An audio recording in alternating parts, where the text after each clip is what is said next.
Wapendwa, Bwana Yesu apewe sifa. Amen. Labda tupungiane mikono. Bwana asifiwe. Kwa niaba ya Dayosisi hii ya Kati ya Kanisa la Kiinjili la Kilutheri Tanzania na kwa niaba ya kanisa KKKT, tunamshukuru Mungu sana kwamba unajua Kanisa la Kiinjili la Kilutheri Tanzania Dayosisi ya Kati, risala kwa mgeni rasmi tarehe 28 Juni 2026, Sharika wa Amani Singida. Tazama jinsi ilivyo vema na kupendeza ndugu wakae pamoja kwa umoja.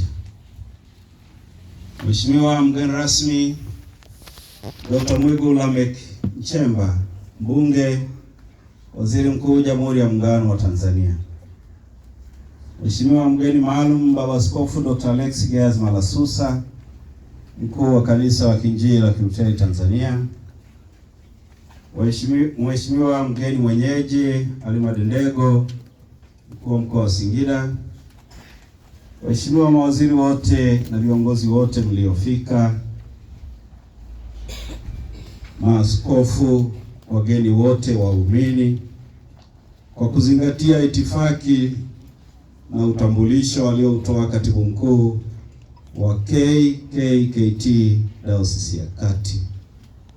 Ndugu zangu, nawakaribisha na kuwasalimu katika jina la Mungu Mwenyezi na Mwokozi wetu Yesu Kristo.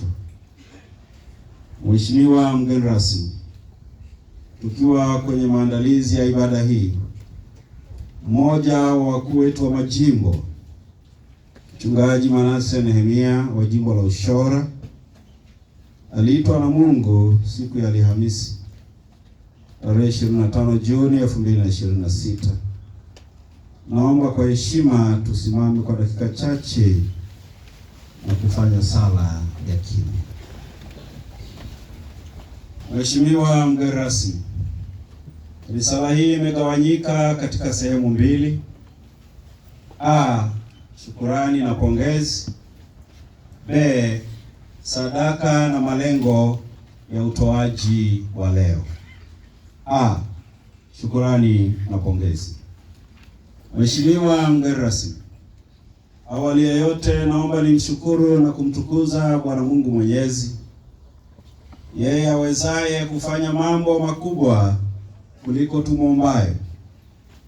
Bila yeye sisi wa Dayosisi ya Kati tusingekuwa kama tulivyo hivi leo. Asifiwe, ahimidiwe yeye aliye juu ya vyote, juu ya yote na juu ya wote. Pili, naomba nichukue nafasi hii kwa niaba ya wengi wenye mapenzi mema, waumini na wasio waumini, waliopo hapa, kumshukuru Mheshimiwa Dr. Samia Suluhu Hassan, Rais wa Jamhuri ya Muungano wa Tanzania, kwa kukuteua wewe mwenyewe kuwa Waziri Mkuu wa Jamhuri ya Muungano wa Tanzania. Kwako ni kazi, kwetu ni furaha, shukurani na maombi. Mungu ambariki Mama Samia.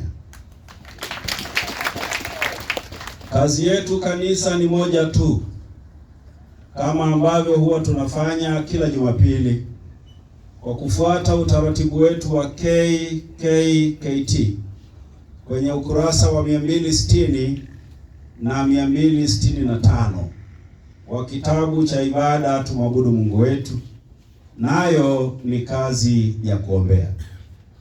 Tutaendelea kumwombea rais, kukuombea wewe na kuiombea nchi, utawala na kazi zote. Tumeagizwa na neno la Mungu kwenye Timotheo wa kwanza mlango wa 2 mstari wa 1 hadi wa 7. Tumeagizwa na taratibu zetu za kanisa. Hivi viwili vinatuongoza: tuombee hekima, amani, umoja, upendo na moyo wa kusameheana, kama aya ya siku ilivyosema leo. Haya yakiwepo, basi nchi itaendelea kuwa na utengemano, afya, ustawi, baraka na kibali kwa Mungu. Tunaombea na kutamani kuendelea kuiona Tanzania yenye umoja, upendo na amani kati ya dini na dini, dhehebu na dhehebu, wakulima na wafugaji, bara na visiwani, ofisi na wananchi, kabila na kabila, na chama na chama. Uzuri ni kwamba nchi yetu inaitwa Jamhuri ya Muungano. Pia nasikia jina Tanzania limetokana na magazijuto ya majina mawili ya pande mbili. Kama ni hivyo basi, tunaendelea kutamani, kuombea na kuona muungo kemia chemical bond huo uendelee kung'ang'aniana daima kwenye kila vionjo, sekta na nyanja, kisiasa, kimahusiano na kiutendaji. Hayo ni maombi ya kila Jumapili kwenye kurasa nilizozitaja za kitabu chetu cha ibada. Sisi watu wa dini tunataja msamaha na kuombeana kila siku ya ibada kwenye sala ya Bwana. Hivyo tunaombea na kutamani kuona msamaha sio tu kwenye mambo ya kiroho na nyumba za ibada, bali hata kwenye nyanja na itikadi tofauti za kijamii na kisiasa katika taifa letu. Msamaha na upendo, amani na umoja ni dawa ya familia, taasisi, dini, jamii na taifa. Namshukuru sana kiongozi wangu mmoja wa juu aliwahi kusema, hata kama humpendi mtu, sisi tumeumbiwa kustahimili, stahimili tu. Hivyo, pamoja na furaha tulionayo kuteuliwa kwako, tuna kuahidi kuendelea kwetu kumwombea rais wetu, kukuombea wewe katika jukumu hili kubwa mpya, na kuombea taifa kwa ujumla. Maana sisi tunaamini taifa ni roho, watu na vitu. Hivi vitatu vikikaa vizuri, basi mustakabali utakuwa na mizani njema. Kanisa huwa tunasema, zaeni matunda mema na matunda yenu yapate kukaa. Ubarikiwe sana. Mheshimiwa mgeni rasmi, naomba uniruhusu niwashukuru na kuwashangaa wafuatao. Moja, mgeni maalum, mkuu wa Kanisa la Kiinjili la Kilutheri Tanzania, Baba Askofu Dr. Alex Gehazi Malasusa hajawahi kutuacha.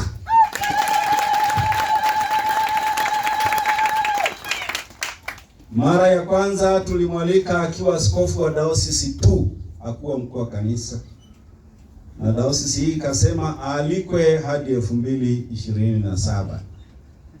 Baadaye kwenye harambee zilizofuata akawa mkuu wa KKKT, lakini cha ajabu ameendelea kutuitikia na kuja. Wa pili, naomba niruhusu nimshangae na kumshukuru mgeni mwenyeji, Mheshimiwa Halima Dendego, mkuu wa mkoa wa Singida. Mara ya kwanza tulimwalika akiwa mkuu wa mkoa wa kawaida, lakini harambee zilizofuata akawa sio mkuu wa mkoa wa kawaida, bali mkuu wa mkoa anakotokea waziri mkuu. Cha ajabu akaendelea kutuitikia na kuja. Watatu, naomba uniruhusu nimshangae Mheshimiwa mbunge wa Iramba Magharibi, Daktari Mwigulu Lameck Nchemba. Harambee za kwanza na yeye halmashauri kuu ilipatana awe mgeni rasmi hadi 2027, lakini pia mitano tena inaweza katokea. Mwigulu Lameck Nchemba, harambee za kwanza tulimwalika akiwa waziri wa kawaida, lakini cha ajabu baadaye akawa waziri mkuu. Hata hivyo hakutuacha. Ni ajabu sana. Hawa watatu wametufundisha kuwa kumbe mtu anaweza kupanda viwango na daraja lakini asisahau watu wa chini na wa kawaida. Ningekuwa wawili ningekuambia hujasahau kijiwe. Lakini kwa sababu tuko wengi sisemi.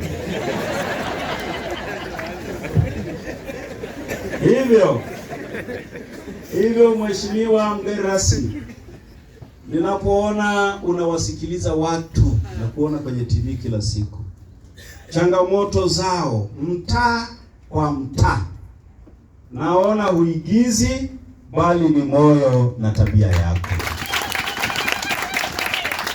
Kwa ruhusa yako, naomba niwapongeze na kuwashukuru wageni wote waliofuatana na viongozi wa vyama, dini zote, msafara wako na serikali ya mkoa, wakiwemo wakuu wa wilaya zote, wabunge, wakurugenzi na wenyeviti wa vyama, wageni wote pamoja na taasisi mbalimbali. Uwepo wao ni ufanisi wa shughuli ya leo. Mwisho, ni washukuru Wakristo wa KKKT Dayosisi ya Kati, wajumbe wa halmashauri kuu ya dayosisi, wapendwa wa Dayosisi ya Mashariki na Pwani, watoto wetu walioko kule, wachungaji na watumishi wa ngazi na nafasi zote katika kanisa, na kamati ya maendeleo toka kila usharika. Kwa kipindi cha miaka 4 tangu tuanze harambee hizi, Wakristo hawa wa Dayosisi ya Kati wamefanya maajabu ya kumtukuza Mungu.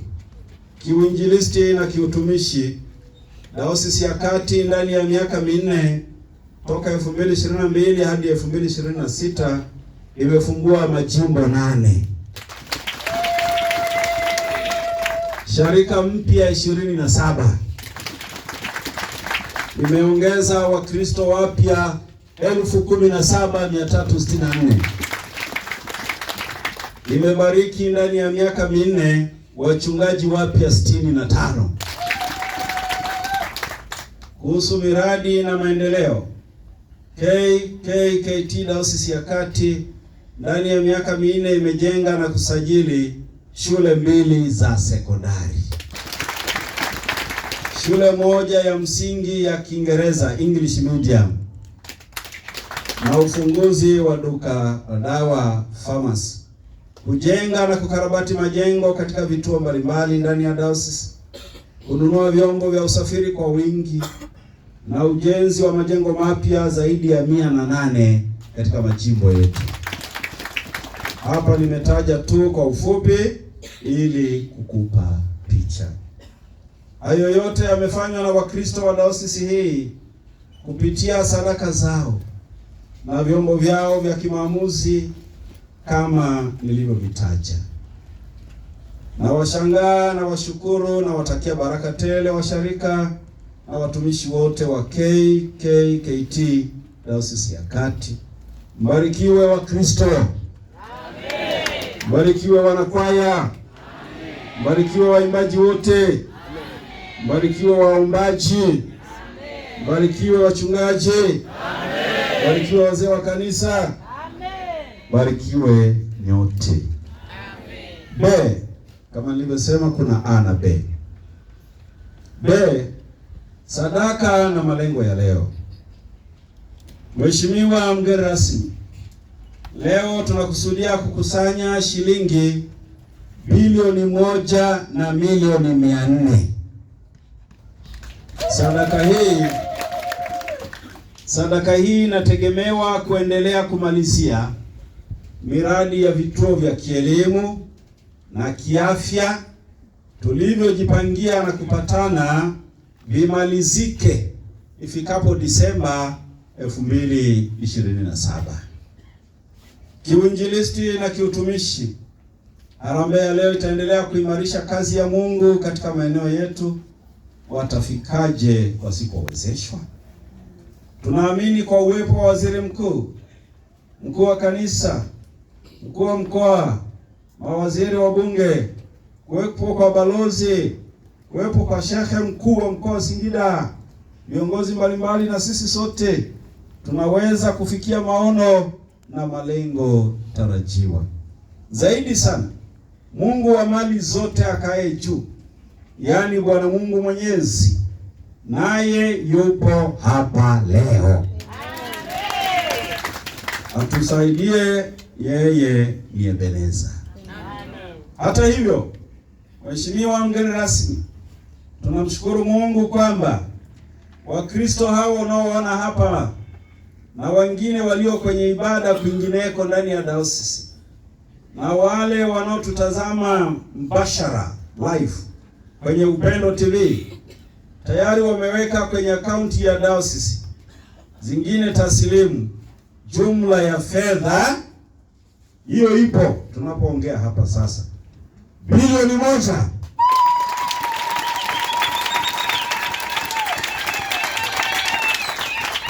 Wale wanaoandika bilioni 1 milioni 182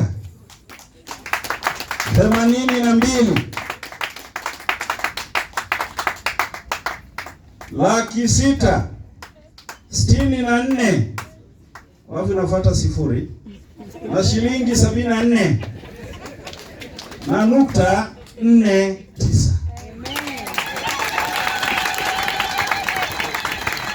Yaani hiyo waziri mkuu hajasema bilioni 1 ya kwake.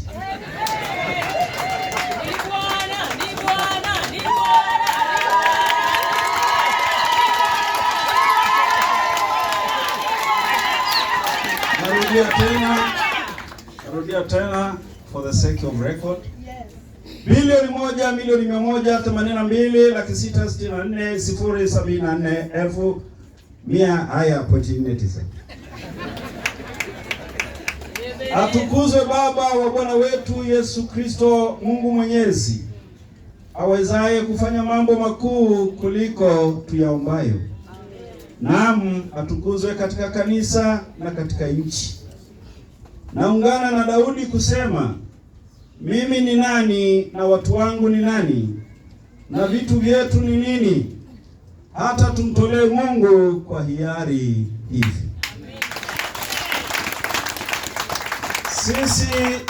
Sisi si kitu na vitu vyetu si kitu, maana tu wageni na wasafiri hapa duniani. Ni katika vilivyo vya Bwana tumetoa. Sisi wenyewe pamoja na hivi tulivyo navyo sio mali yetu wenyewe, bali katika vilivyo vya Bwana tumetoa.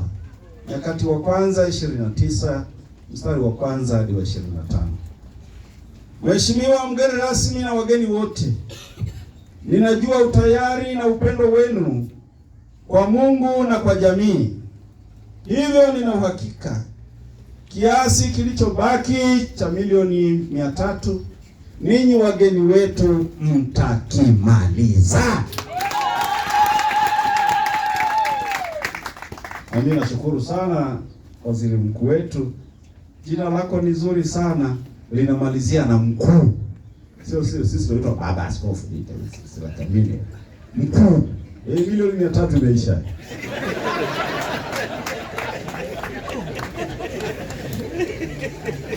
Bwana muumba na mtoaji wa watu. Bwana muumba na mtoaji wa watu, mtoaji wa vitu na mtoaji wa viti, awawezeshe kufanya hivyo kwa moyo wa kiroho. Mheshimiwa mgeni rasmi, naomba nimalizie taarifa na risala hii kwa kuwataja wafuatao kama ilivyo taratibu wetu. Naomba ifahamike kuwa kila mmoja ametoa vizuri, tujipigie makofi. Kila msharika, kila usharika, kila jimbo limefanya vizuri. Taarifa za asilimia ya utekelezaji za kila usharika na kila jimbo zitapatikana majimboni. Hapa nitaje tu wachache waliotoa asilimia kubwa, sio kwamba waliotoa kuliko wenzao, ifahamike hivyo. Bwana asifiwe. Katika majimbo 18, majimbo yote yamefikia lengo, ila yapo yaliyozidi asilimia kwa makisio kwa kiwango cha juu zaidi. Kwa mfano, kwa mfuatano ufuatao, naanza na namba ya chini naenda ya juu. Namba 7, jimbo la Magharibi. Namba 6, jimbo la Bonde la Ufa. Namba 5, Dr. Olson. Namba 4, Ruruma Leipzig. Namba 3, Singida Kati. Namba 2, uaskofu. Namba 1, Ikungi. Hao wamevuka asilimia kubwa. Tunachukua ulivyotoa tunaweka hapo juu, ulivyotakiwa tunaweka chini, tunazidisha kwa 100. Mheshimiwa mgeni rasmi, sharika zilizo kwa upande wa tarakimu kubwa, kuna tarakimu kubwa na kuna asilimia kubwa. Kwa upande wa tarakimu kubwa la kiasi cha fedha, majimbo yafuatayo. Namba 7, Mashariki. Makala mekawa tu. Asante ndugu yangu. Kwa mara ya kwanza Makala amekuwepo kwenye watu bora.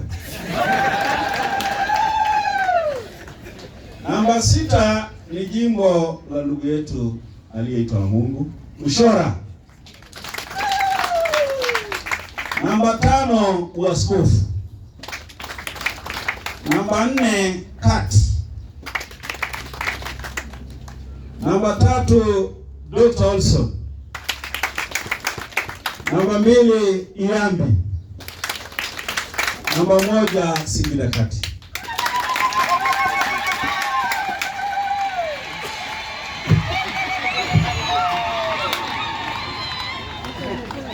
Hiyo ni tarakimu kubwa, lakini inawezekana mjane ameongoza kwa senti 2. Sharika zilizovuka asilimia kwa kiwango cha juu zaidi, tuna sharika 180. Mheshimiwa mgeni rasmi, dayosisi yako ina sharika 180. Hapa ninataja sharika 18 zilizovuka asilimia ya kuzidisha kwa 100. Hapa ninaanza na 1, sianzi na 18. Kwa hiyo ya kwanza ndio ya kwanza. Amani hapa tulipo.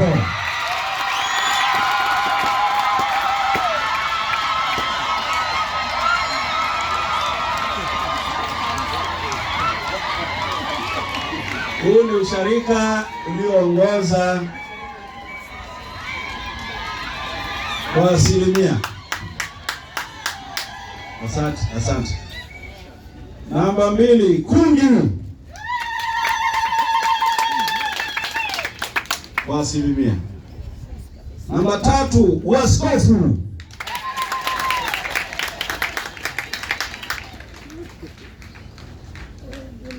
Ushora,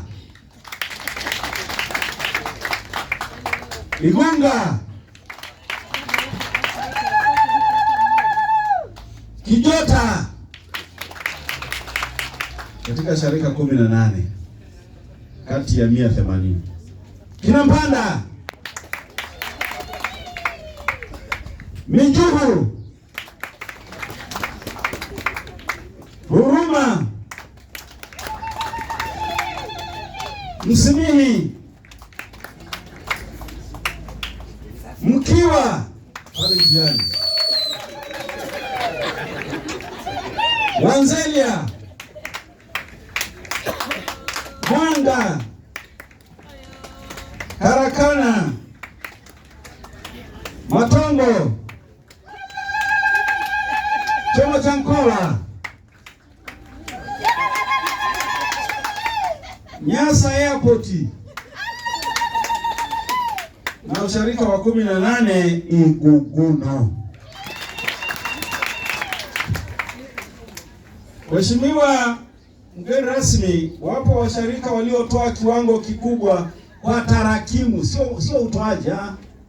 Tarakimu walioleta ni kubwa. Inawezekana nyumbani kwao wana zaidi. Kwa hiyo sio hatuwasifu, ila tunawatambua.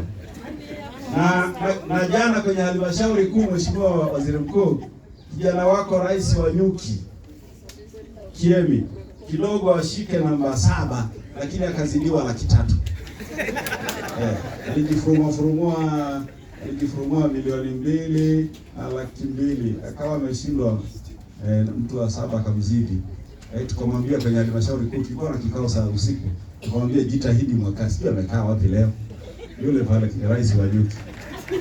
Kumbe unaweza kaongoza nyuki ukashindwa hela. Tungekuwa tunataja watu 8 angekuwepo.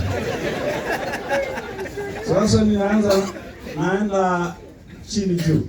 Namba 7, Samsoni Musa Msemembo ni mdogo wake na Thomas Musa, mneki wa kweli, mkuu wa dayosisi zamani, aliyejenga Mwenge Sekondari na aliyejenga Tumaini Sekondari.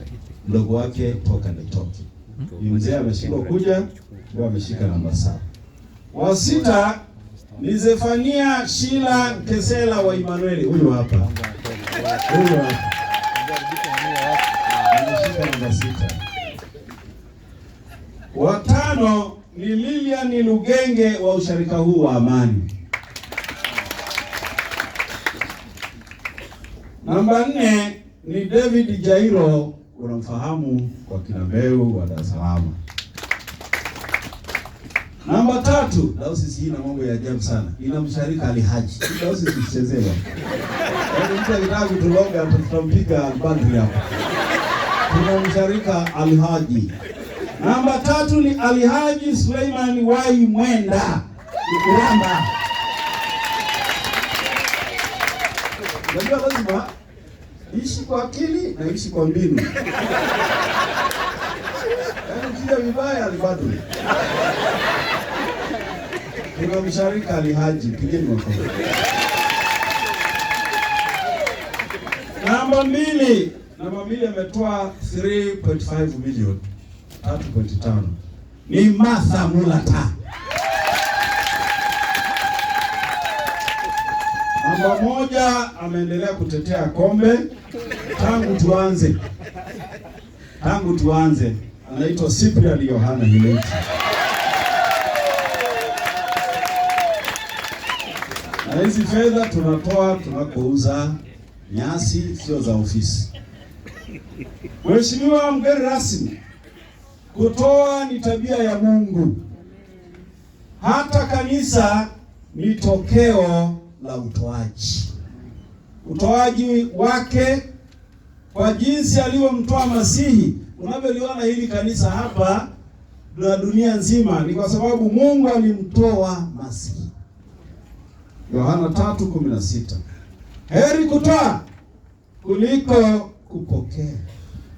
Mheshimiwa mgeni rasmi, kwa kumalizia niseme kwamba kutokana na salio kutoweka mizani sawa, hii pointi 4.9, sisi watu wa kiroho ni kama haina upako.